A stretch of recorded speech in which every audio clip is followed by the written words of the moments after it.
রথের মেলায় তুমি বলেছিলে সঙ্গে নিয়ে যাবে। আমি ভেপু কিনবো রং চঙে, রথ কিনবো, দুটো ঘোড়া, জোতা, হাঁড়ি কুড়ি, বুড়ো বুড়ি, কাজ করার মেম পুতুল, মুখোশ, হাট শুদ্ধ কিনে ফেলবো। এত লম্বা ফর্দ বানিয়ে আমি এক কুড়ি পয়সা জমিয়ে বসে রইলুম দাওয়ায়।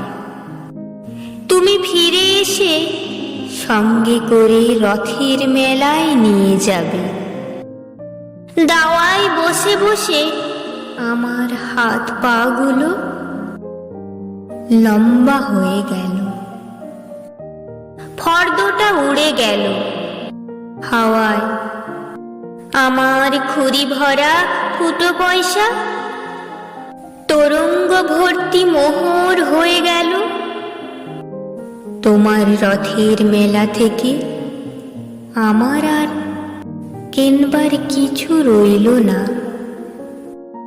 এবার আমি দাওয়া ছেড়ে উঠে যাব।